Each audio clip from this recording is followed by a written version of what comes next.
noches, bienvenidos a 4 días. Programón tenemos hoy. En minutos les vamos a contar toda la información que trae el equipo de 4 días, pero vamos a empezar hablando de lo que está sucediendo en la Argentina, de esta nueva grieta. Una nueva grieta que se da alrededor de un concepto que se vuelve a instalar en el debate, que es el concepto de mano dura. La nueva grieta de la mano dura en la Argentina. Así se está discutiendo la seguridad, lo que le faltaba a este país. Hoy terminó de explotar esto que les vamos a contar con información exclusiva, con algunos datos que los va a sorprender, porque hablamos de una nueva grieta, la nueva grieta de la seguridad o la grieta de la mano dura, como prefieran titularlo, como prefieran llamarlo. Es una grieta que no reconoce en principio colores políticos, y esto es un dato a tener en cuenta. Es una grieta que impacta seriamente adentro del gobierno. Esa bomba que hizo explotar Elisa Carrió con sus cataratas de tweets fue continuado, le siguieron otras tantas voces oficiales que agudizaron las diferencias internas. Dicho de otra manera, se están peleando en el gobierno por la seguridad. Tampoco los kirchneristas saben bien qué hacer con la seguridad. De hecho, estuvieron durante 12 años sin poder solucionar uno de los principales problemas que tiene la Argentina, que es la seguridad. A los tuits de Carrió, hoy se sumó un mensaje, un misil que viene dirigido desde el entorno de Carrió. Un mensaje en tono de crítica que hizo Mariana Zubik, una mujer muy cercana a Carrió. ¿Quieren ver el tuit de Mariana Zubik? Fíjense lo que publicó Mariana Zubik en sus redes sociales. Dice: la resolución, y hace referencia justamente a la resolución de Patricia Bullrich, es una burrada y es una mentira a la sociedad. No hace más que vulnerar y exponer a la fuerza policial. Es absolutamente contraria al fin que dice proteger.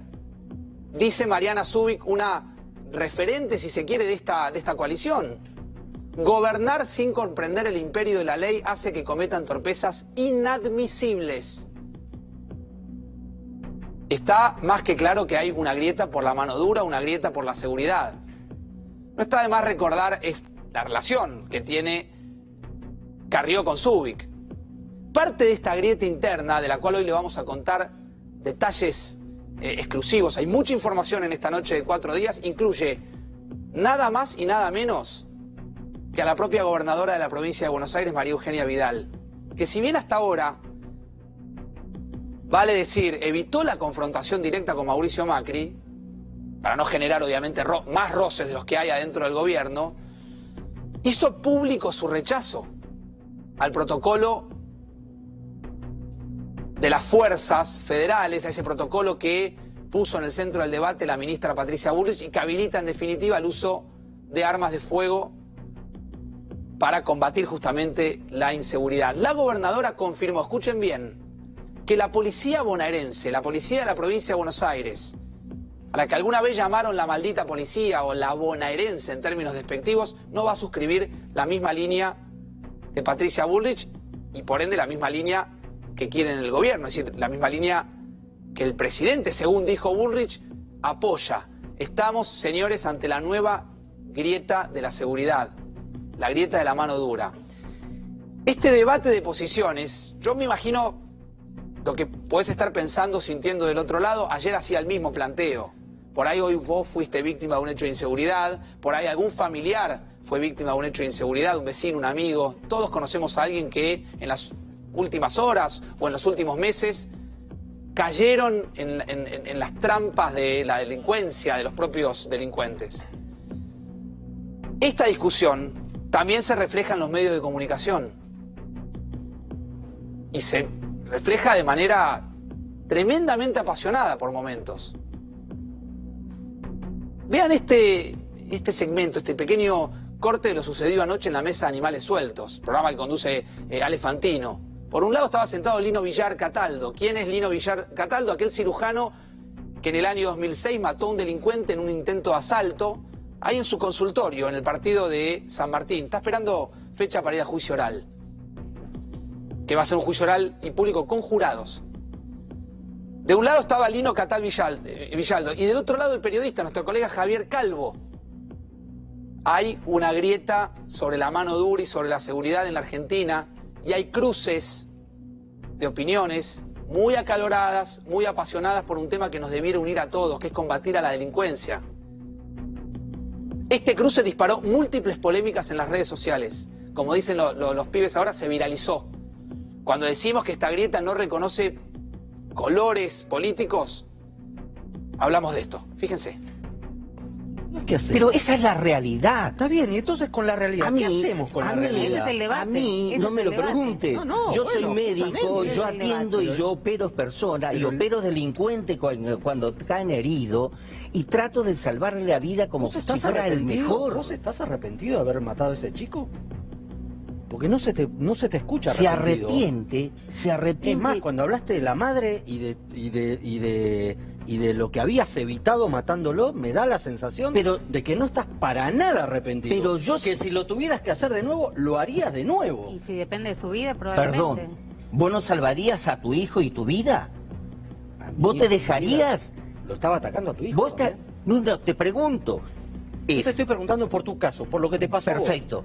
¿Vos dejarías matar a tu hijo? Pero si no lo estaba matando a tu hijo, no acabas importa. de decir que supuestamente es mi vida, te iba a matar a vos. Es mi vida o la hija. Que no es lo que dice la fiscal, pero bueno. Es mi vida. En este momento creamos en tu versión de los hechos. Si vos ves que te van a matar, ¿qué haces? ¿Te dejás matar? Javier, te hago una pregunta. ¿Te apuntaron alguna vez con un arma? Sí. ¿Y qué sentiste? 2 veces. ¿Y qué sentiste? ¿Sentiste que te podían matar o no? Sí. Ah, ok. Yo calculo que debe Se ser... llevaron la billetera, se llevaron el No, reloj, pero no se llevaron... importa cómo ya terminó. está, ¿y qué le vas a hacer? No importa cómo terminó el robo. Quiero saber A la ver, sensación ¿puedo? que tuviste vos. ¿Sentiste que te da podían miedo. matar? Y sí, te da miedo. Ah. No se me ocurriría jamás, primero, andar armado. Y segundo, pensar en que me defiendo pegándole un tiro. Yo creo que la... Bueno, les dije que era una discusión acalorada, esto pasaba ayer anoche en Animales Sueltos. En esta noche de 4 días, 2 invitados fuertes para charlar, para escucharlos, 2 hombres de palabra, porque los 2 nos prometieron que iban a venir y cumplieron, están acá. Está Sergio Berni con nosotros, ex secretario de Seguridad. Berni, gracias por venir. ¿Hay una grieta alrededor de la mano dura? No, esto no es mano dura, esto es mano torpe. Mano torpe. Ahora lo desarrollamos. Está también con nosotros Juan Grabois, que también nos había prometido y cumplió. Hola Juan, gracias por venir. Ahora charlamos un rato tranquilo, nos sentamos. ¿Hay una grieta por la mano dura? Hay una manipulación, ¿no? de los miedos de la sociedad, creo. ¿De los? De los miedos de la sociedad, de los justos temores que tiene una parte de nuestra sociedad, que sufre la inseguridad, que sufre la violencia social, y eso se manipula para tratar de capitalizarlo de manera política. Los miedos de la sociedad, los que son miedos reales. Desde luego. Ahora lo charlamos. Gracias, Gracias a los 2 por estar y obviamente todo el equipo en instantes. Cuando decimos que esta grieta no reconoce colores políticos, cuando decimos que la grieta explotó adentro del gobierno, por la mano dura, por la seguridad, también decimos que el kirchnerismo durante 12 años no pudo resolver el problema de la inseguridad. El kirchnerismo, miren, hoy trascendieron algunos detalles. Kirchnerismo tenía reglamentos para cada fuerza federal, reglamentos que eran contradictorios entre sí. Quiero hacer un punto acá. ¿A qué me refiero con reglamentos? No había un criterio unificado para cada una de las fuerzas. A una le decían actúa de esta manera si está frente a un delincuente, a otra le decían actúa de otra. No había reglamentos unificados, había reglamentos contradictorios entre sí, incluso desactualizados. Quizás por eso este gobierno decidió salir a unificarlos. Quizás detrás de eso también está la decisión de la ministra Patricia Bullrich de poner en el centro del debate este nuevo reglamento. Es decir, buscar un criterio común para toda la fuerza de seguridad. En definitiva, buscar una solución a un problema que la Argentina tiene, que no podemos seguir viviendo como vivimos, mirando todo el tiempo para atrás a ver si nos van a matar, subiéndonos a un medio de transporte público, como seguramente te toca viajar a vos, el tren, el colectivo, el subte, y caminando todo el tiempo con cuidado a ver si te van a robar o vas a perder la vida por un celular. O estás entrando el auto en tu casa, abrís el portón para entrar después de un día largo de laburo y estás mirando a ver si no se te meten con eso que alguien llamó alguna vez las malditas entraderas. O los motochorros. O no te pasa cuando vas caminando por la ciudad de Buenos Aires. Inclusive es un fenómeno que se trasladó a otras ciudades. que escuchás una moto y temblás. Que tampoco es justo para los laburantes en moto. La unificación de un criterio es necesaria. Es necesaria desde la época del expresidente Carlos Menem. En ese momento Menem decidió usar a la Gendarmería Nacional y a la Prefectura, que son fuerzas, lo que se conoce técnicamente como fuerzas intermedias entre lo militar y lo policial. Pero Menem decidió utilizarlas como fuerzas urbanas o como policías urbanas. Error. En ese momento se fueron afianzando algunas políticas que para mí son erradas. Pero vamos a ir reglamento por reglamento para que entiendas a lo que me refiero. Reglamento por reglamento de cada una de las fuerzas de seguridad. ¿Qué le piden los reglamentos a la Policía Federal? Yo quiero que por un minuto hagamos un punto acá. Te imagines que sos Policía Federal y que te toca en una esquina de la ciudad de Buenos Aires actuar contra un delincuente que te pone en riesgo o contra un delincuente que está poniendo en riesgo a un tercero. ¿Qué deciden, o qué dicen, o qué dijeron esos reglamentos hasta esta discusión? Que el policía tenía que tener una causa suficiente y demostrable en un juicio para poder disparar. Una causa suficiente y demostrable en un juicio antes de disparar. Esto dicen los reglamentos internos de la policía en términos generales. Vamos fuerza por fuerza. Ahora imagínate que sos un gendarme, que dicho sea de paso están formados y preparados para otra cosa, no para el delito urbano. Sin embargo, esta Argentina errante, digamos, de los últimos 20 o 30 años, pone a los gendarmes como policía urbana. A los gendarmes les recomendaban aplicar técnicas de judo. ¿Escucharon? Debe desterrarse definitivamente la extracción del arma como elemento de disuasión o amenaza. Estoy leyendo el reglamento. Hallándose prohibida la ejecución de disparos intimidatorios. Se portaba armas sin proyectil en la recámara. Su carga solo se debe efectuar cuando su empleo sea inminente y les pedían que pongan en práctica o en funcionamiento técnicas de judo. Técnicas de judo. No lo digo yo. Lo dicen los reglamentos. Vamos a la PCA, la Policía de Seguridad Aeroportuaria. En este caso se habla de evitar el abuso verbal y la descortesía en el medio de una situación donde la PCA tiene que actuar para combatir el delito. Ahí lo ven, es largo. El último recurso y toda acción que pueda menoscabar los derechos de las personas será la ejecución gradual, evitando causar el mal mayor, los derechos de estas, de terceros, de sus bienes. Bueno, es largo. Vamos a la prefectura. Se le exigía a la prefectura un disparo, escucha bien, de tal forma como para poder usar luego el proyectil que tiene que ser recuperado para poder exhibirlo como prueba en un juicio. Lo repito, en los reglamentos internos a un prefecto que actuaba en un hecho de inseguridad, que yo creo que no tienen que actuar en un hecho de inseguridad, ahora lo vamos a discutir con Bernie, si disparaban contra un delincuente en el marco de un ataque inminente, como dice la legislación, una amenaza latente, después de actuar, vayan a recuperar el casquillo. Guárdenselo porque seguramente lo van a necesitar en algún juicio. Así no se puede combatir la inseguridad. En todos los reglamentos hay una sola coincidencia, una.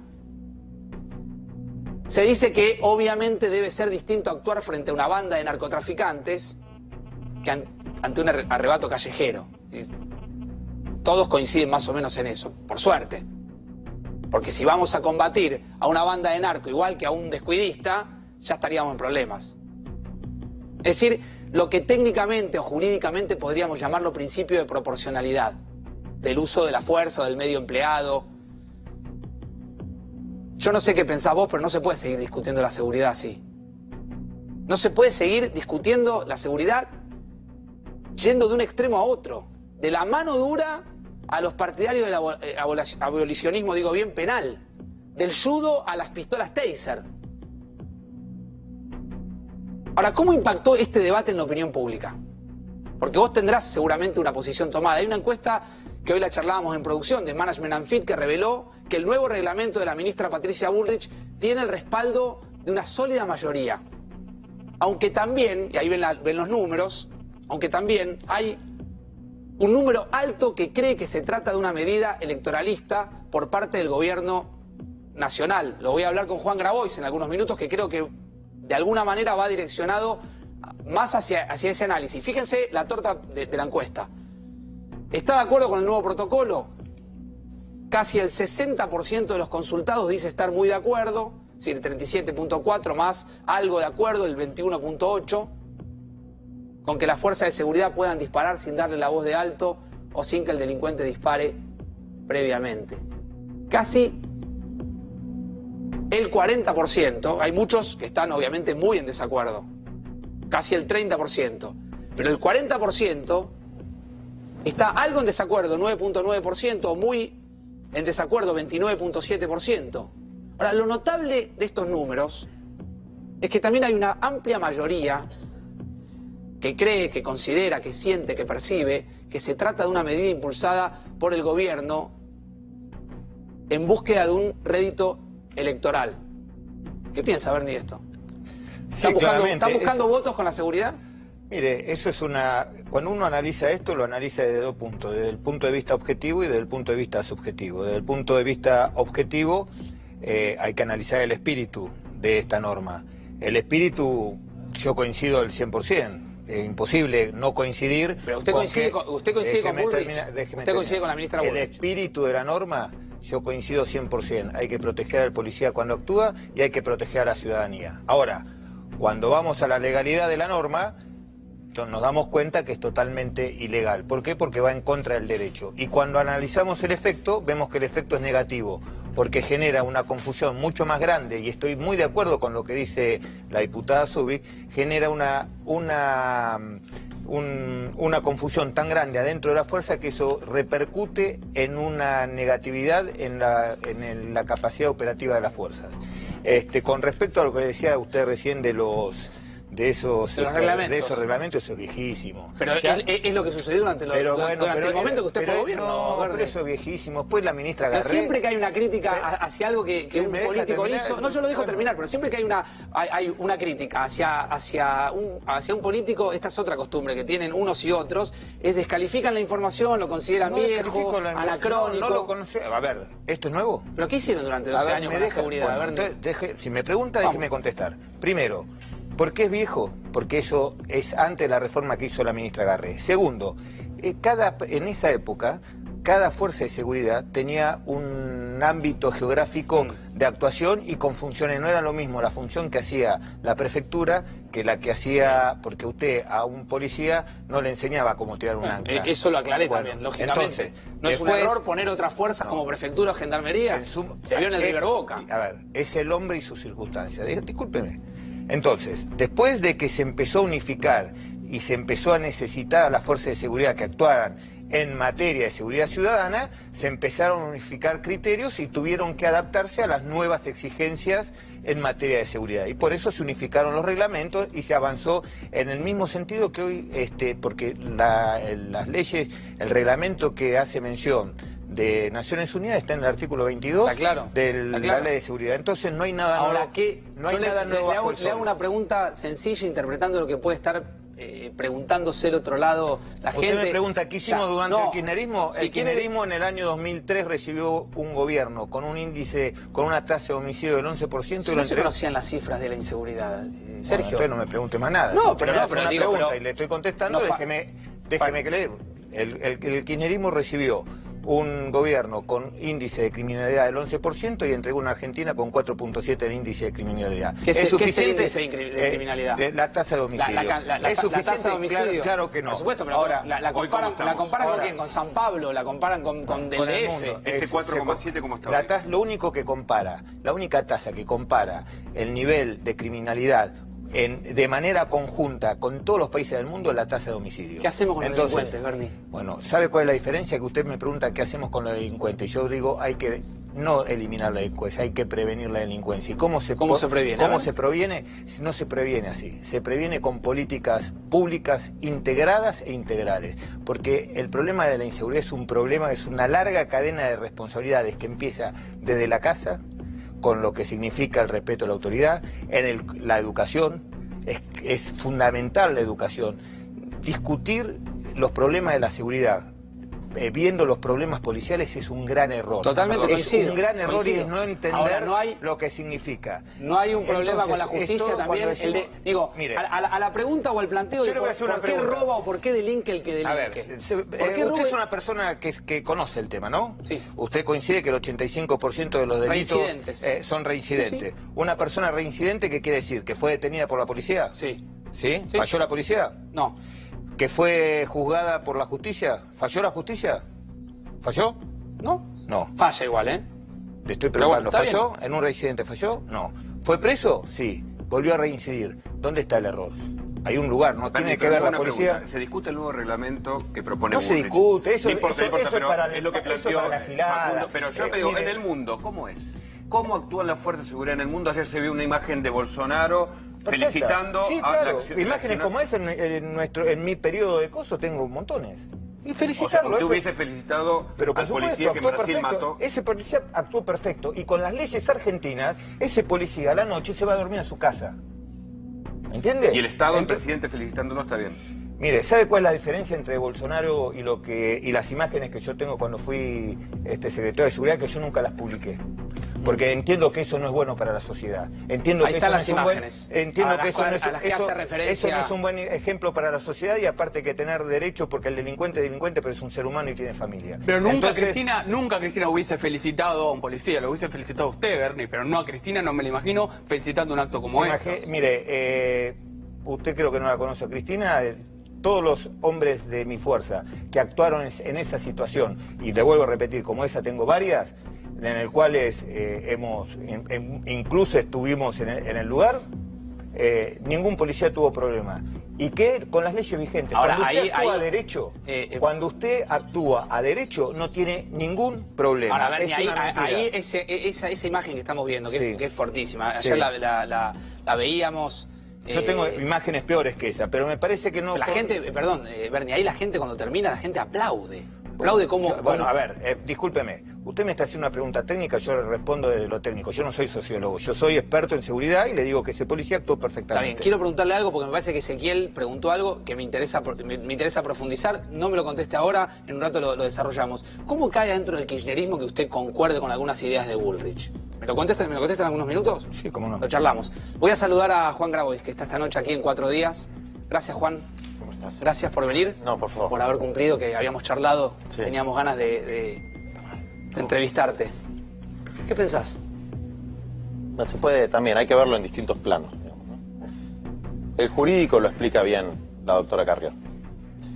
Es un disparate porque existe el Código Penal que está por encima de un reglamento policial. Hay tratados internacionales, es decir, jurídicamente es una norma ineficaz. De hecho, un juez ya la declaró nula. Pues hay otro elemento que tiene que ver con la psicología de Bullrich, ¿no? Bullrich es una mujer que le gusta la violencia. Siempre le gustó la violencia, tiene una especie de perversión con la violencia y... Perversión con la violencia. Sí, yo tengo esa... ¿Pero por qué planteas eso? Es porque la veo muy entusiasmada con el despliegue excesivo de fuerzas, digamos, ¿no? Que es algo que le hace sentir pero que tiene poder. Despliegue fuerzas a que vos la califiques como perversión de la violencia, me parece como bastante extremo. Pero bueno, es mi percepción sobre la psicología de un personaje público, ¿no? Perversión con la violencia. Después, el elemento fundamental es el político, ¿no? Que tiene dos aristas. El electoral, en este momento hay una oleada de insatisfacción social con las situaciones de inseguridad, que es absolutamente legítima y comprensible, y que eso se puede abordar en forma demagógica, planteando que se va a resolver a los tiros, o se puede abordar de una forma un poco más integral y un poco más madura. ¿Qué crees que está haciendo el gobierno? Está haciendo, por un lado, populismo de derecha, es decir, populismo demagógico con medidas ineficaces pero efectistas, y por otro lado, una cortina de humo. Una cortina de humo frente a qué. ¿Qué esconde esa cortina de humo? ¿Vos sabés cuánto vale un sachet de leche? 30 pesos. 30, 35, en Tucumán 40, el kilo de carne.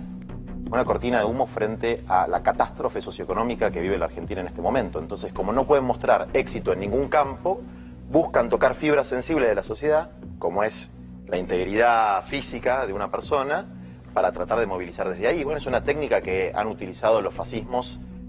No estoy haciendo una caracterización de este gobierno como fascista, pero sí... Lo dijo Carrió. hace utilización de una técnica fascista. Carrió dijo algo, en este caso yo tengo innumerables diferencias, pero en algunos puntos concuerdo, y es, bueno, hay un intento de bolsonerizar la política argentina, que es un retroceso en términos institucionales. Entonces es una explicación política. Después hay un tema operativo, que es, este tipo de cosas sirven para que el almacenero, el taxista o el vecino de cualquier barrio, que es un laburante y tiene todo el derecho del mundo a dormir tranquilo en su casa, pueda vivir mejor, pueda vivir más tranquilo. Yo estoy absolutamente convencido que no. Que no. Entonces ahí te hago una pregunta mirando para adelante. Sí. ¿Cómo crees entonces que se para la inseguridad? Yo te puedo... Porque la inseguridad, primero hay una falsa creencia de que la inseguridad perjudica y golpea a las clases acomodadas. Es todo lo contrario. El tipo que, o la mujer o el hombre que se despiertan muy temprano y se van a parar a una parada del colectivo, toman el tren, son las primeras víctimas, son los más vulnerables. Entonces, la pregunta es, ¿la inseguridad no debiera ser un tema que nos debiera unir a todos los argentinos, incluso a la clase política? No me cabe la menor duda, pero como todo tema sensible, es objeto de utilización partidista. Es decir, no se puede generar un consenso porque vos mostraste una encuesta y las decisiones cuando se toman simplemente con las encuestas, manipulando los miedos de la sociedad, evidentemente son decisiones que no necesariamente son eficaces, pero sí efectivas en términos partidarios. Yo te digo lo que pienso yo para adelante, y te puedo hablar fundamentalmente de mi experiencia. Nosotros hacemos un laburo hace muchos años con pibes y pibas y gente grande también que sale de los penales, de reinserción en cooperativas. Cuando alguien sale de un penal federal tiene dos opciones: o meterse rápido a laburar o reincidir. Y no hay políticas para que se meta rápido a laburar. Y nosotros tenemos más o menos 300 liberados, le decimos, que laburan en cooperativas, una cooperativa a Los Topos que hace Sanjeo en 3 de febrero. Pero no alcanza. No tenemos reincidencia. 0%. Sobre eso, que es un modelo que debiera aplicar el Estado. Desde luego. Ahora, si el Estado no aplica ese modelo, ¿sabes cuánto sale tener un preso en un penal federal? ¿Cuánto le sale a la sociedad? 100.000 pesos por mes. Es decir... ¿Cómo repetir el dato? 100.000 pesos por mes. ¿Por qué? Porque también cada preso que hay en una cárcel federal le sale al Estado 100.000 pesos por mes. Exactamente. Cuando es mucho más inteligente tener una política de reinserción social. Mirá, esta fiscal cuyo hijo hizo esta barbaridad de abuso, que salió excarcelado en 24 horas, es la misma fiscal que tiene preso a un pibito que yo conozco. Te leí. Que se robó un desodorante. Contalo, a ver, contá el hecho. A ver, estamos hablando de Rodrigo Guillor. El caso mezcla algunos datos. Rodrigo Guillor, ustedes lo habrán visto en las últimas horas, personaje que se convirtió, un personaje nefasto, violento, que se convirtió como en una figurita mediática en las últimas horas, y que estuvo 36 horas detenido. Su madre es fiscal, una fiscal penal de Lomas de Zamora, que a su vez obviamente actúa en causas, lógicamente como fiscal penal. Poneme el tuit de Juan. Explícamelo esto. Paula Castro es la fiscal, es la madre de Guillor. Sí. No permite que Manuel Córdoba, un joven, perdón que no veo porque... Un joven adicto que se robó un desodorante, que está mal lo que hizo, pero es un pibe que fue previamente una víctima de la mafia del narcotráfico, que en la Argentina, desde ningún punto de vista, la ministra Bullrich resolvió. Lo que hizo fue incautar marihuana, y esto es algo que ya lo vivimos en la Argentina, lo que hace que se eleve el precio del producto y que se difundan otras drogas mucho más destructivas, como la cocaína y el paco. Una de estas víctimas que estaba haciendo un proceso de recuperación en la comunidad, en la Casa Comunitaria Vientos de Libertad, que había cometido un delito, que cometió un error y que podría ser prisión domiciliaria recuperándose, ahora está en el penal de Olmos, donde yo te puedo asegurar que va a salir muchísimo peor de lo que entró. Eso está claro. Y va a reincidir seguro. Entonces... Vos planteaste recién una solución concreta, que es trabajar para que no se dé lo que Bernie contaba recién, que es la reincidencia. Y eso es... Mirá, hasta ¿Pero nosotros... alcanza con eso nada más? No, hay un montón de cosas que suceden, digamos, ¿no? Hay cosas que son muy profundas. Después yo no soy un experto en el tema de las fuerzas de seguridad. Lo que sí sé es que hay un nivel de incidencia de narcocriminalidad y de complicidad de las fuerzas de seguridad enorme, y que a los tiros no se resuelve ningún problema en ningún lugar del mundo. Si vos me decís cuál es el modelo, y bueno, en Londres no usaban armas. Entonces, el modelo tiene que ser el modelo que garantice el mayor nivel de paz para la mayor cantidad de gente posible, Y hay un elemento también que hay que analizar, lo que es desde la pedagogía, que es mostrar estas felicitaciones. A mí me resulta repulsivo que un presidente, para hacer politiquería, tiña de heroísmo una situación trágica, porque más allá de la conducta, si fue reglamentaria o no fue reglamentaria, estamos hablando de vidas humanas, ¿no? Es como cuando había los linchamientos, y era muy popular decir que bien el linchamiento. Bueno, se está alimentando una pedagogía de la crueldad que va contra la empatía que tenemos que tener entre los argentinos. Ya la seguimos, Juan, y ya le voy a preguntar a Bernie también sobre los dichos de Carrió, pero atención con los datos que trae Ezequiel Spillman. Carrió está indomable, Ezequiel. Atención, dale. Y nos metemos en el mundo Carrió, Facundo, porque luego de la catarata de tweets abrió una verdadera grieta al interior del gobierno. Hoy, Facundo, te diría que casi medio gabinete de Mauricio Macri está enfrentado con ella, incluido algunos de los referentes políticos más importantes del oficialismo. Allí la tenemos en el centro a Elisa Carrió. Arriba, a la izquierda, Emilio Monzó, el titular de la Cámara de Diputados. Vos sabés, Facundo, que Monzó fue fundamental cuando era el armador político de Carrió para que se una con Macri. Hoy, Carrió le adjudica a Monzó ser el hombre que se reúne con el peronismo, que se reúne con Massa, que habla mucho con la oposición y está en una pésima relación. El segundo, te diría, hombre fundamental con el cual mantiene una sorda disputa desde que Cambiemos es poder, es Daniel El Tano Angelici, el operador judicial, que te diría que en los últimos tiempos le adjudica una serie de cuestiones vinculadas a la justicia federal, básicamente movimientos internos, y nunca, a pesar de que hubo emisarios cruzados, lograron siquiera sentarse a tomar un café. Otro de los, te diría, de los hombres clave del gabinete, recién lo contábamos, Patricia Bullrich. Fueron aliadas, fueron juntas diputadas muy nacionales, muy aliadas, amigas, y sin embargo, hoy la relación es nula. No hay relación entre Patricia Bullrich. A ver, Carrió la acusa de ser individualista, de ser personalista, de no haber abierto a nadie de la coalición cívica sus decisiones. Y te diría que es una parte de protagonismo y otra parte que dice que no se la consulta a ella cuando, por ejemplo, sacan este reglamento del cual hoy todos estamos hablando. Vos decís que Bullrich debiera haber llamado a Carrió previamente. Carrió cree que muchas decisiones de gobierno tienen que pasar por ella. ¿Carrió no cree que cogobierna con Macri? Si vos te fijas y tomás todas las críticas que Carrió ha hecho en las últimas 10 medidas de gobierno, la gran mayoría, cuando la llamaba desde el presidente hasta el jefe de gabinete Marcos Peña, su respuesta es: a mí no me consultaron. Cuando le preguntaban, por supuesto, de por qué salía a criticar de esa manera al propio oficialismo, dañando inclusive al propio presidente y las relaciones de poder internas de Cambiemos. Ayer, Facundo, contamos que se había dilatado el tema de los barras, que de hecho pasó al martes 18 por los tuits de Carrió, y que la ley de financiamiento de partidos políticos, fíjate que ayer lo tenemos a Rogelio Frigerio, a uno de los costados de Carrió, por la ley de financiamiento de partidos políticos. Hoy le agarraron 2 diputados nacionales, Facu, y le preguntaron a Carrió: ¿qué pasó? ¿Por qué te metiste con una ley que tenía consenso interno, que tenía dictamen en el Senado con acuerdo con Pichetto y que nos faltaba reunir la mayoría con el peronismo en diputados? La respuesta: no me consultó Frigerio. Esa fue la respuesta. Esa fue la respuesta que le dio a 2 diputados nacionales. Una ley que lo hablábamos ayer, Ezequiel necesitaba el gobierno para entrar a un año electoral después de muchos cuestionamientos que hubo con el financiamiento de los partidos políticos, sobre todo en Provincia de Buenos Aires, tenidos de absoluta transparencia, cosa que no van a poder o por lo menos van a discutirse en marzo. La ley de metido adentro de la campaña. Por supuesto, planteando otras cosas que las empresas puedan aportar a los partidos políticos en la campaña de 2019, pero tiene toda una serie de puntos: bancarización, que los aportes sean personas físicas. Digo, tiene todo un sistema nuevo que estaba avalado inclusive por un sector del peronismo, y con el tuit de Carrió se dinamitó la discusión, Facundo. Y hoy, en el oficialismo, por eso lo vemos a Rogelio Frigerio, en el Ministerio de Interior hay mucho enojo porque decían: fue un solo punto. Y Carrió no nos avisó tampoco a nosotros que estaba en desacuerdo explícitamente, ¿no? Bernie.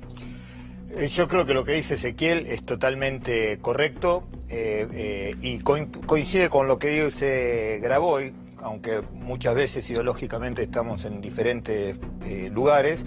Yo creo que lo que ha dicho es verdad, estas son bombas de humo. Lo de la ley de financiamiento, este gobierno actúa así: ante un problema tira bombas de humo, y el problema es que enmascara el cuadro porque cree que solucionó algo y lejos de solucionarlo lo agrava. Fíjese, pasó con cuando estalló el escándalo del financiamiento de la campaña de Vidal en la provincia de Buenos Aires. ¿Qué hizo el presidente? Automáticamente salió a decir: esto se arregla con una nueva ley. Mentira, la ley actual, la ley que está vigente, prevé que tiene que estar bancarizado, prevé que está todo previsto. Entonces son bombas de humo. Después, cuando tuvieron el problema con Boca River, que salieron con una ley antibarra, que ya está previsto en la ley. Entonces son permanentemente bombas de humo para tapar lo que creyeron. Esto, especialmente lo del protocolo, pensaron que iban a poder explotar durante 20 días la organización del G20, pero resultó que esa mirada de gratitud que tenía el mundo con nosotros, cuando los presidentes europeos se fueron de acá y llegaron a Europa, lo primero que hicieron fue cortar la exportación de biodiesel de la Argentina. Después, al otro día, se enteraron que el riesgo país está en su peor número. Después, que la crisis social se sigue profundizando, que la inflación sigue avanzando, que el dólar se le sigue disparando, que la gente perdió su poder adquisitivo. Entonces, necesitan permanente, y esto le hace porque tenemos que tratar las cosas de fondo. No podemos estar con medidas demagógicas. Cuando decía Bernie recién que hay diferencias políticas con Juan, bueno, fueron obvias, ¿no? Son obvias. Y sí, no sé si me interesa demasiado profundizar ese debate. A mí no me gusta tampoco la actitud de despliegue de fuerza que hizo Bernie durante su gestión. No estoy de acuerdo con su caracterización sobre el uso de la fuerza de seguridad. No me parece ni efectivo ni eficiente tampoco, pero me parece que hay que discutir el presente y el futuro, sobre todo, ¿no? Y en el presente tenemos un riesgo inminente de que se siga explotando la angustia y el miedo de las personas para generar yo no diría una grieta, una situación de violencia social generalizada, ¿no? De paranoia, de un montón de... y vos fijate que cuando una ministra, una persona con mucho poder, plantea las cosas tan livianamente, ¿cómo es interpretado ese mensaje por el jefe de calle de una fuerza en Loma de Zamora? Y el tipo piensa que puede matar a cualquiera. Y esas cosas se cobran vidas inocentes y no resuelven la inseguridad. La violencia genera más violencia. La violencia siempre genera más violencia. Y si vos comparás con el resto de los países de América Latina, están mucho peor que acá. Y están mucho peor que acá porque han utilizado una estrategia casi militarista para combatir la criminalidad común que es multicausal. Y está requete contraestudiado en todo el mundo que la desigualdad social y que la pobreza están directamente relacionadas con la violencia. Entonces, si no se atacan las causas de fondo, va a ser muy difícil. Está bien, pero mirá, yo coincido en un punto lo que planteás. Durante los 12 años de gobierno kirchnerista, que uno, puede pensar que había políticas que iban más hacia esa mirada, tampoco se paró y se solucionó el tema de la inseguridad. Hay cosas que van a ser, que son problemas persistentes de una sociedad con desigualdades y que existen desde que se fundó la Argentina, ¿no? Que no es un problema ni de Macri, ni de Cristina, ni de Néstor, ni de Menem, son problemas estructurales de la Argentina y yo te diría del mundo, porque la violencia está avanzando en el mundo. Lo que hay que ver es qué es lo mejor que se puede hacer en cada circunstancia. Definitivamente, andar a los tiros en un momento preelectoral y con los niveles de violencia que se han generado en la Argentina en las últimas semanas, con un montón de asesinatos por parte de fuerzas de seguridad que son muy raros, ¿no? Nosotros tuvimos gente asesinada en circunstancias en las que no estaban robándose nada, que estaban en un conflicto social, con balazos por la espalda. Entonces, esas cosas, ¿qué cosa buena le van a dejar a nuestros hijos y nietos? Yo creo que no le van a dejar ninguna, y es tratar de, como no puedes resolver la leche, como no puedes resolver el pan, como no puedes resolver la carne, tratás de explicarle al laburante, al almacenero, que vas a matar a uno que está más abajo que él, que seguramente le quiere robar. Ahora vuelvo, Juan, porque me gustaría también, más allá de que sé que obviamente sos un personaje que está metido permanentemente con la actualidad, quiero preguntarte otras cosas también. ¿Qué edad tenés, Juan? 35. ¿35 años? Joven, muy joven. Bernie, ¿usted tiene una mirada militarista de la seguridad? No, por el contrario. No, los militares... ¿Usted iba ahí al frente de algunos operativos a desalojar rutas? Sí, claro, porque asumía la responsabilidad política y la conducción política. Fíjese lo que pasó en el partido de Boca River. Por falta de conducción terminó como terminó. ¿O tiene alguna duda que lo que pasó en el partido de Boca River fue un operativo mal planificado, yo creo que mal lo que ejecutado? falló, entre otras cosas, fue haber puesto a Prefectura y a Gendarmería a manejar un operativo cuando la Prefectura está preparada, y usted lo sabe mejor que yo, para una cosa y la Gendarmería para otra. Esa es la diferencia. En mi gobierno, que manejaba las cosas era yo. Esa es la diferencia. ¿Usted hubiera mandado a la gendarmería a la cancha? Hubiera mandado a la gendarmería, primero hubiera mandado a la Policía Federal, eso ninguna duda. ¿Por qué? Porque son los que más experiencia tienen en el caso. Eso no invalida. Eso no invalida. Yo le pregunto si usted tiene una mirada militarista, porque recién Juan decía que usted desplegaba las fuerzas de seguridad. De fuerzas de seguridad, no militares. ¿Cómo? Fuerzas de seguridad, no militares. Pero había gendarmería. Bueno, gendarmería, el ejército, el ejército. Si usted me pregunta, fuerza militarizada es el ejército, la armada y la fuerza aérea. Yo desplegaba prefectura, gendarmería, policía federal. Ahora, ¿ustedes forman parte del mismo espacio político? No, probablemente tengamos la misma candidata, pero eso no quiere decir que formemos parte del mismo espacio. Yo siempre estuve dentro del mismo espacio político hace 32 años. No sé a qué espacio político pertenece. ¿Qué piensa Cristina de la seguridad? Bueno, es un tema que obviamente la ocupa permanentemente y sobre todo sobre su gestión. Era un tema por el cual todos los días me convocaba para darme directivas, instrucciones y miradas y su punto de vista. Obviamente era una persona que estaba las 24 horas pensando en la gestión. Pero en seguridad, convengamos que no les ha ido bien. Bueno, esa es su apreciación. Yo creo que cuando miro los índices, nosotros nos fuimos con mejores índices de lo que llegamos. Yo me acuerdo, por ejemplo, cuando asumí como secretario de Seguridad la Ciudad de Buenos Aires, porque en esa época nosotros teníamos la responsabilidad de seguridad ciudadana en la Ciudad de Buenos Aires, había una endemia de entraderas que parecía imposible de solucionar y en 2 meses lo solucionamos. Pero en materia de narcotráfico y de barra bravas, no pudieron terminar con 2 flagelos que la Argentina tiene. Ni se va a terminar. ¿Por qué? Porque seguimos confundiendo el rumbo, porque seguimos profundizando un modelo que ha fracasado en el mundo, porque no nos animamos a discutir un nuevo paradigma de cómo enfrentar el narcotráfico, y mientras Einstein decía que solamente los locos esperan los mismos resultados haciendo siempre lo mismo. En materia de narcotráfico, todos los gobiernos vienen haciendo exactamente lo mismo, algunos lo profundizan más, como este gobierno, y por lo tanto agravan la situación, otros los profundizan menos y más o menos mantienen un statu quo, pero esto no hay que ser hipócrita, hay que decirlo con todas las letras, y si no cambiamos el paradigma de cómo enfrentar el fenómeno del narcotráfico, vamos a seguir por este camino de profundización de este gran problema continental. Hace segundos Juan hablaba de la desigualdad, de los postergados, de la pobreza. Vamos a plantear alguna información, alguna pregunta que tenemos para hacernos respecto a cómo se mide la pobreza. Seguramente Juan después va a querer dar su mirada. Ana Baiman, con su atención, con su título, con su desarrollo. Ahora.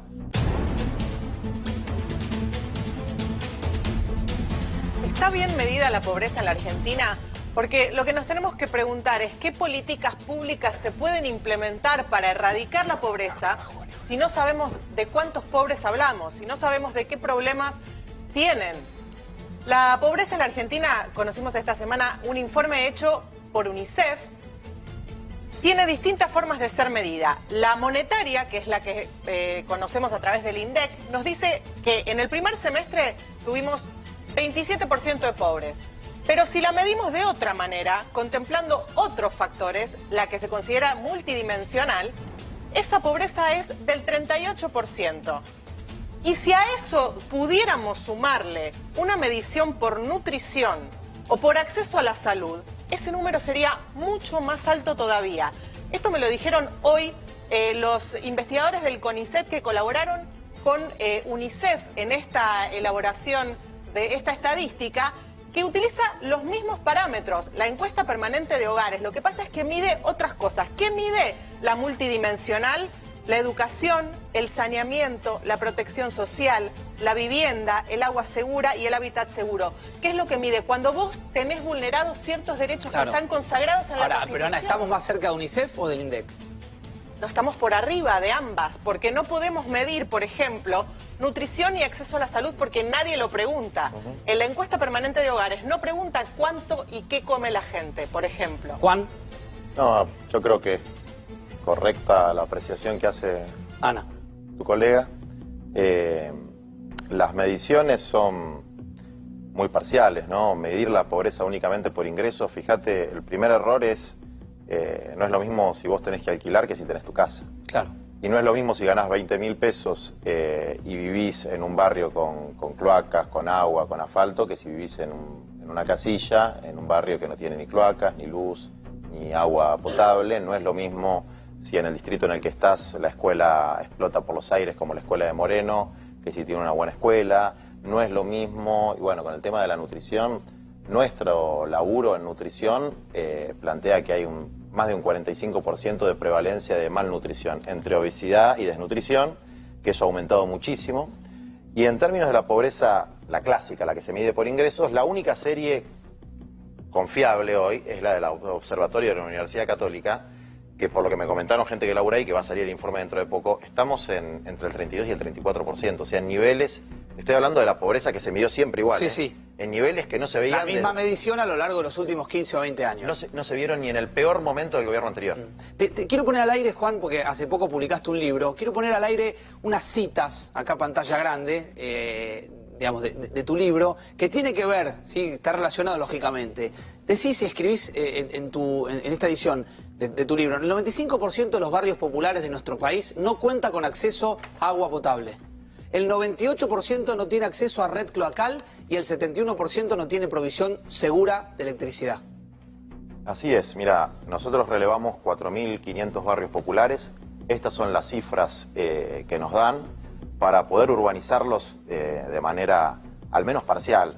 Agua, luz, cloacas, desagües, calles, etcétera. Se necesita una inversión de aproximadamente 20.000 millones de dólares. Eso genera 1 millón de puestos de trabajo y yo te aseguro que si hacemos eso, reducimos a la mitad la inseguridad. Ahí hay una solución, porque acto seguido, mira, yo también tomé nota de esto.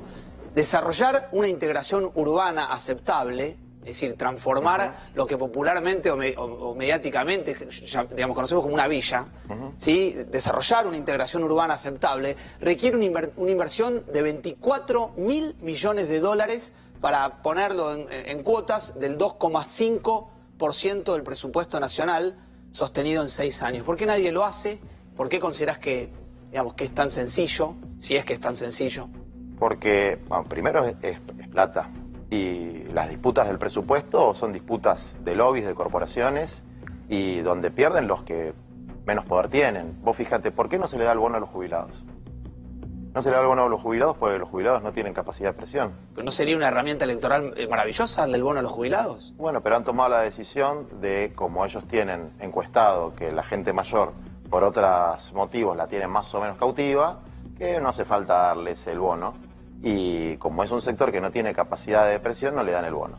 Y a los sectores más humildes, que recién, los excluidos de la Argentina, recién empezaron a adoptar formas organizativas potentes en los últimos 5 o 6 años, no fueron prioridad, por lo menos en términos de proceso de urbanización.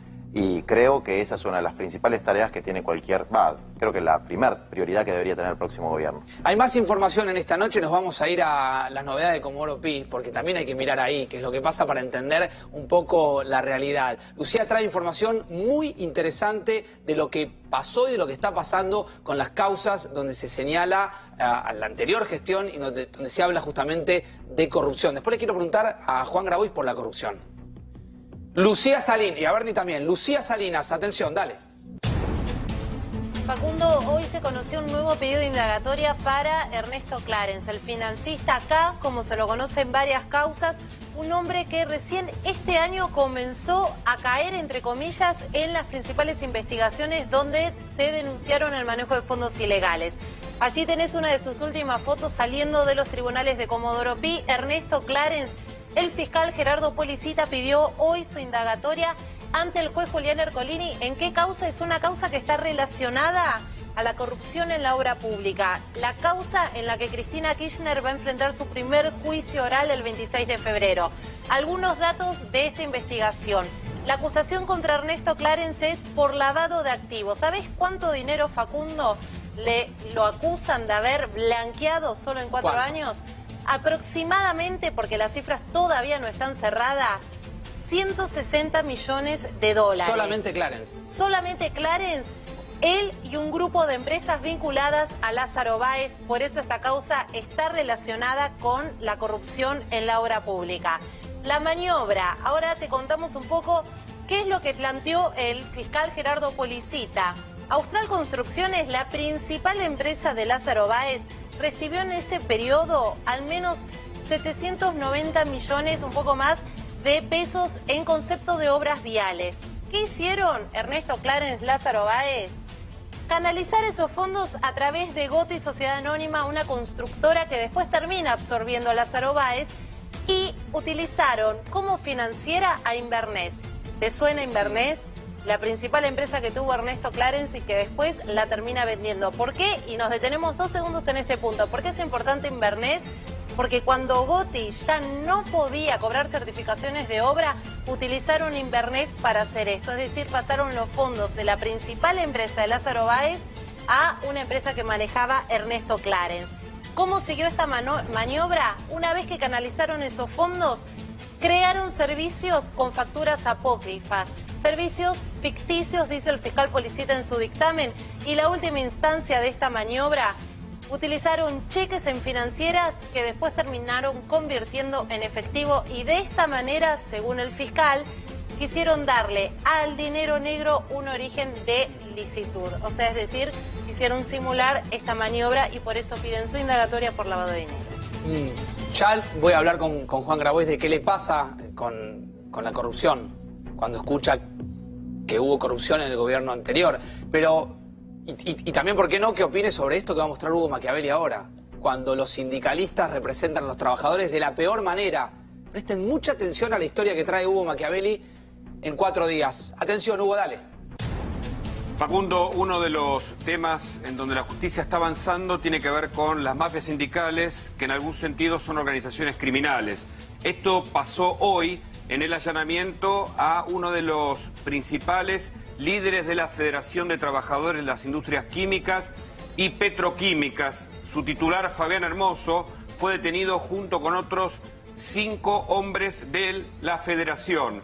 Ya había sido detenido el titular del sindicato, Souto, pero ahora en este caso la investigación derivó en la detención de Hermoso. Hermoso viene... Ahí lo ves en esas imágenes, le están explicando que es detenido por varios delitos. ¿Sabés qué hacía este hombre junto con sus buenos muchachos, entre comillas? Extorsionaban a empresarios. Ahí tenés, bueno, algunas de las cosas decomisadas, secuestradas por la justicia en el allanamiento. Pedían un canon por empresa. Un canon por empresas. Y además, por ejemplo, tenían una cantidad de personas para movilizar conforme al pedido de distintas organizaciones que necesitaban 50 personas, 100 personas. Él cobraba por movilizar distintos grupos sociales que manejaba, según, reitero, información de la justicia e intervenciones telefónicas. Escuchemos. ¿Están todos detenidos? Sí, yo directamente. Todos detenidos. Le secuestraron además computadoras, elementos, tenían cartuchos de 1270, que es una importante arma, muy poco utilizada, pero en este caso se ve que lo tenían.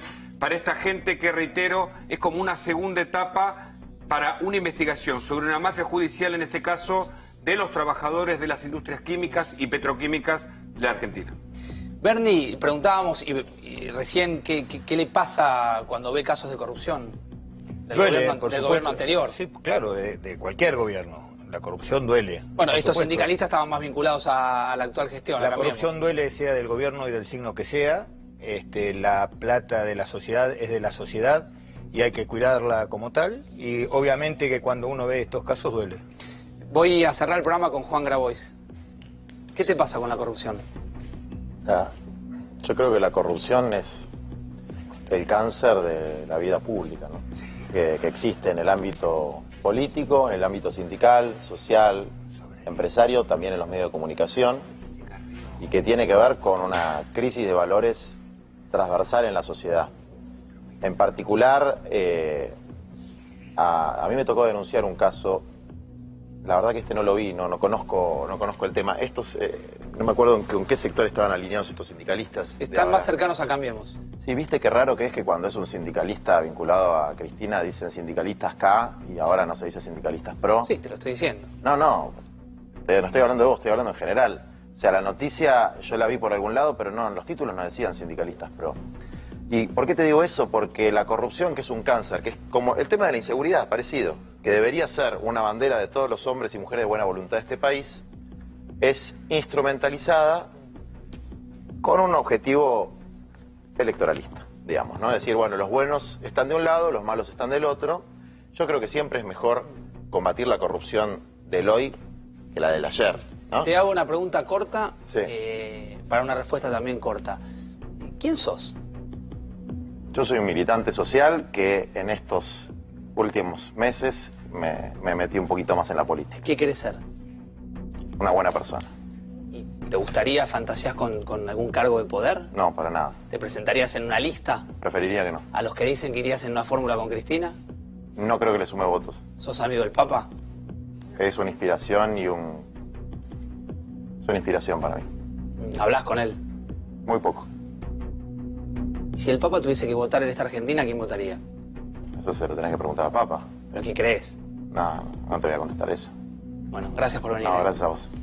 Nos estamos ya yendo. Antes, un consejo. Petrilá creó Danske, la mejor protección para tus maderas de climas externos. Ahora vas a trabajar menos. Fácil de mantener y sin lijar. Es transparente, resalta la beta. Mirá.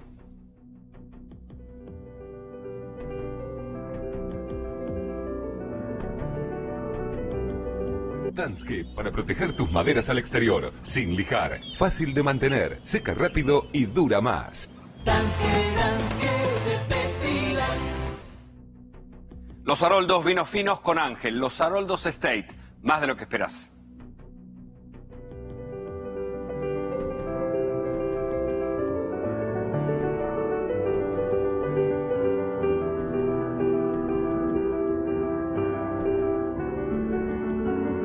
Los Haroldos Estate. Mucho más de lo que esperás. Los Haroldos. Vinos con Ángel. Nos estamos ya despidiendo. Los saluda Juan. Gracias por cumplir, ¿eh? Por favor, gracias Acá en la por esquina invitarme. me dijiste que venías y viniste. Bien, Gracias. También a Sergio Berni, que esta noche estuvo con nosotros. Gracias. ¿Sí? Gracias por estar. Chicos, gracias. Nos estamos ya despidiendo. Mañana no. Mañana es viernes. Mañana descansamos un poco. Un poquitito nomás. Gracias, Ezequiel, Ana, Lucía, Hugo. Gracias a ustedes también por estar del otro lado. El lunes a las 22 horas, después de Feynman, antes de Luis Novarecio, 4 días. Ahora quédense con la entrevista de Novarecio. Chau, chau.